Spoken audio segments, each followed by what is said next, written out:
বেগম খালেদা জিয়ার ইন্তেকালে আমরা গভীরভাবে শোকাহত ও মর্মাহত।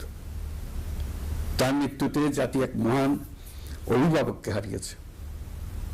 এই গভীর শোকের মুহূর্তে আমি তার পরিবারের সদস্যবৃন্দ, রাজনৈতিক সহকর্মী এবং অগণিত কর্মী সমর্থকদের প্রতি সমগ্র জাতির পক্ষ থেকে আন্তরিক সমবেদনা জানাচ্ছি। মহান আল্লাহর কাছে আমার প্রার্থনা, তিনি যেন আমাদের সবাইকে এই গভীর শোক কাটিয়ে ওঠার শক্তি দান করেন। বেগম খালেদা জিয়া ছিলেন বাংলাদেশের রাজনীতিতে এক পরম মহিমান্বিত ব্যক্তিত্ব। গণতন্ত্র, বহুদলীয় রাজনৈতিক সংস্কৃতি এবং জনগণের অধিকার প্রতিষ্ঠার সংগ্রামে তার অসামান্য ভূমিকা ইতিহাসে অম্লান হয়ে থাকবে। স্বৈরাচার ও ফ্যাসিবাদের বিরুদ্ধে তার আপসহীন নেতৃত্ব বারবার জাতিকে গণতন্ত্রহীন পরিস্থিতি থেকে উত্তরণের পথ দেখিয়েছে এবং মুক্তির প্রেরণা জুগিয়েছে। দেশ ও জাতির প্রতি তার সমুজ্জ্বল অবদান জাতি চিরকাল শ্রদ্ধার সাথে স্মরণ করবে।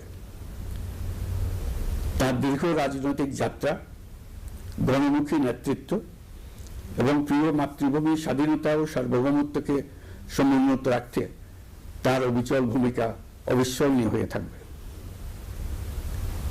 এমন একজন মহান দূরদর্শী ও নিখাদ দেশপ্রেমিক নেত্রীর শূন্যতা পূরণ হবার নয়।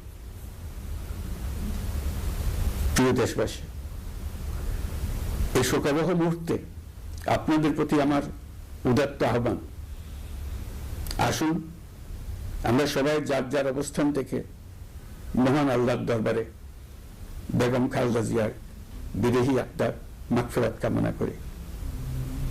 একই সঙ্গে জাতির এই কঠিন সময়ে আমরা যেন ঐক্যবদ্ধ থাকি। শোকের এই সময়ে কেউ যেন অস্থিতিশীলতা বা নাশকতার অপচেষ্টা চালাতে না পারে, সে বিষয়ে আমি সবাইকে সজাগ থাকার আহ্বান জানাচ্ছি। এই সময়ে আমাদের সবার দায়িত্বশীল ভূমিকা পালন করা অত্যন্ত জরুরি। প্রিয় দেশবাসী, সাবেক প্রধানমন্ত্রী বেগম খালেদা জিয়ার মৃত্যুতে আমি 3 দিনের রাষ্ট্রীয় শোক এবং আগামীকাল তার নামাজে জানাজার দিনে একদিনের সাধারণ ছুটি ঘোষণা করছি। নামাজে জানাজা সহ সব ধরনের শোক পালনে শৃঙ্খলা বজায় রাখার জন্য আমি সবার প্রতি বিনীত আহ্বান জানাচ্ছি।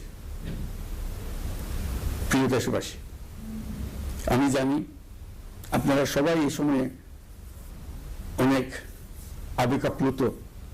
আমি আশা করছি শোকের এই সময়ে আপনারা ধৈর্যের পরিচয় দেবেন এবং তার জানাজা সহ সকল আনুষ্ঠানিকতা পালনে সংশ্লিষ্ট সবাইকে সহযোগিতা করবেন। মহান আল্লাহ তাআলা আমাদের সকলকে ধৈর্য, শক্তি ও ঐক্যবদ্ধ থাকার ক্ষমতা দেন। আল্লাহ হাফিজ।